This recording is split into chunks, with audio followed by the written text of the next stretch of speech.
the reason I have not been playing Breath of the Wild is because I have been playing a wonderful game called Get out of here. Super Mario Bros. Wonder, which I do not have footage of. Maybe I'll do some editing post-recording. Not guaranteeing anything. I have rolled credits. Just pretend to say, if you're watching the video. If you're watching the video, you'll see our faces. You'll see an Italian you'll see plumber. me take a sip of water. So yeah, I rolled credits on Super Mario Bros. Wonder. And I think this is a phenomenal 2D Mario. I think Mario, it's weird saying Mario games can be hit or miss. I don't mean like they flops or whatever, but I think it's very difficult to, you either like 3D Marios or you prefer 2D Marios or you prefer neither or you like both. It's difficult for me to, if you were to say, how does this compare to Odyssey? I'm like, I don't quite know how to equate it because while they're both Mario, and platformers, they're both different games.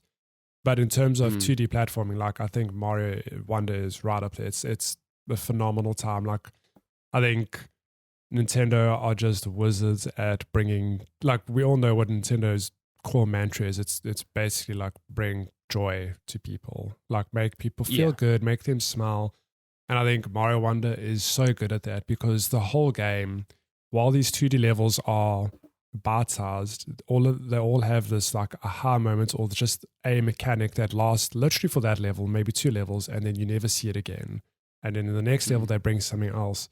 So if you don't know, Mario Wonder has this thing called, so basically what you're collecting through the game is a thing called Wonder Seeds. Every time you play a level, you get a Wonder Seed for literally finishing the level. But in every level, there's another Wonder Seed to collect. And when you pick it up, it'll flip the level on its head or do something completely unconventional. So that's what I'm talking about. LSD seed. Yeah, it's like you might be in a level with rolling boulders. Okay, like that's the hazard of, oh no, you don't get hit by the rolling boulder enemies, platform jump over them. Then you pick up the Wonder Seed. Now you as your character are a rolling boulder.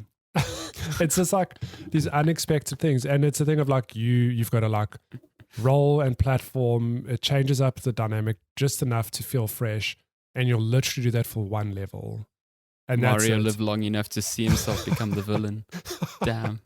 But that's what I'm saying. It's they've just injected so much creativity throughout the whole game because it is these little snippets and they're all wildly different from the last one. All like not wildly different, but they are just different enough to make you go like, man, that's cool. It was fun. Again, I'm just sticking with this as a dumb example. Like it is. So this does maintain like variety throughout because that was my big question going in. Was like, so much how many of variety. these are going to be repeated? So many. Wow. There's a level where you pick up a Wonder Seed and there's a stampede of, I don't know what the enemy's called, but they look like bulls, like literally a line of them. Oh, I know what you're talking about. And you just ride them through the whole level, and it's a 30-second to a minute smile-bringing moments of you just riding these things through the clouds, avoiding hazards, and then you finish level and that's it. You trample over Mufasa. You trample over Mufasa, you cry a bit, but ultimately you get the reward at the end of the flagpole. Yeah, the flag. Yeah, that's the important part. That's the important part. But I think that's what brings this game, that's what makes this game so special. It's just that it's such a weird thing because nothing overstays its welcome. You have little snippets of like, that was cool, and then you move on to something else that's cool, if not cooler, and it just maintains that for the whole game. It's got the same, it's like all that said, it's got the same Mario tropes of, oh no, like Bowser's done something. Oh no, we've got to sort naughty Bowser, like up to no good again. Naughty Bowser. And then you go through the beats of, okay, there are 6 overworlds and they're all themed. Like there's a magma world, there's a cloud world, and those levels are themed according like you'd expect from a Mario. There's a desert world. Yeah. Shocker, never saw that one coming. Yo. And they're all there, but just the Wonder Seeds are these little surprises on each level, and they're just fun to play through. I mean, even then, like the platforming it's Mario. It's precise. It feels good to make your way through the levels. The sound effects are great. The colors are just like, the style of this Mario is really cool. I think they should keep this 2D style for the next few games. Like, I think visually it looks great. And this game is just a joy to play through. Like, I think that's the biggest takeaway of, I think Mario exists to just be a feel good. Like, the game can be challenging. There are levels that are difficult. There's a special world with hidden difficult levels, but they're completely optional.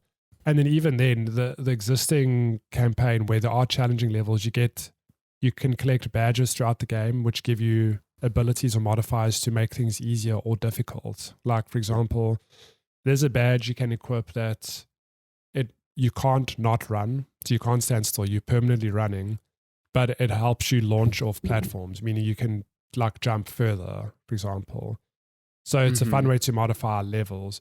There's a badge that makes you invisible. It says it makes you invisible. Enemies can't see you, but then it makes it very difficult for you to see you, which adds its own challenge to the game.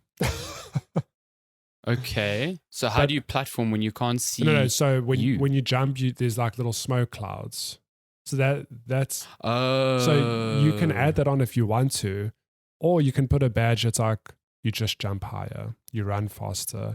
you always start with like a mushroom. Like, there are ways to make the game easier or difficult at your leisure. Like, you can do that if you want or don't want to. So I don't know. There's just care that's been put throughout the game on that front as well, that you don't have to be a platforming whiz. I mean, I don't think in Mario games in general you have to be a platforming whiz, but you can tailor the game to be more challenging or easier if you want as well, which is quite cool. And I guess you can just like not use those badges at all. You can literally keep a badge on that makes you a magnet for money, which is just fun to have. It doesn't alter the game in any way. It just makes it fun to collect coins. Or you can put on a badge that literally makes you a spring, that you jump high, but you're a spring. It makes movement more difficult. You can jump high, but you're a spring. No, but it's fun little twists on, the game that you can add or not include at your own discretion.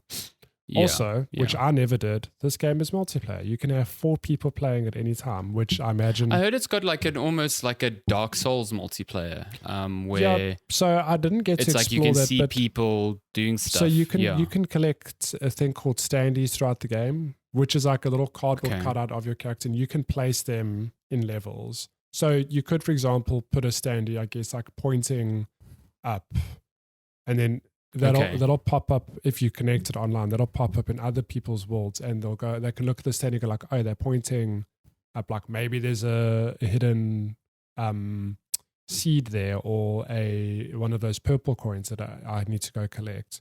So it is like that is when they say it's Dark Souls, and that's what they mean in that regard. It's like you can leave clues or tips for other players, or you can just put standees wherever. Be a dick about it. It's like stand on the edge of stand on the edge of a ledge and then like point down, which is a very Dark Souls thing to do. Yeah. Yeah, that sounds cool. It's a great time. I rolled credits at about 12 hours. Are you going to go for like 100%? Or? Yeah, I think so. I mean, there are certain seeds I've missed. There are big purple coins I've missed, and like I'll happily go hunt them down. And the flagpoles, don't forget those. And I've got most of them, I think, because I knew. I saw immediately. You get something. You get like a little different notification when you hit the top of that flagpole. But it's such a shit one because it's literally the last action level. So if you miss that, you're like, fuck. But you just got to redo that level again. The levels are short enough that if you just speed run through it, it's less than a minute. That's also true. They're so quick. Yeah, you only need to blitz through it. You don't need to do any of the fun things to get to the flag. Yeah, that's fair. That's fair. It's a good time. I think 2D Mario is in a good space, and I don't know. I'll look you now to I don't know what they do for the next Mario game, but Mario's been around for decades, and they do good shit with Mario. So, yeah. Yeah, definitely. I think the next one's definitely a 3D Mario, 100% obviously. 3D. And I'll put money on Bowser's that Fury launching 2. with. Well, I'm telling you, Bowser's Fury. They'll launch with the new Switch. That will be like day and date, because now we've got a new Zelda, so I don't see a new Zelda for a while. Yeah. I see a like a like a Link's Awakening sort of remake. Yeah. Yeah, I could see that happening. They should remake Majora's Mask, the cowards. No, I'm joking. Yeah. Cool. It's Mario Wonder.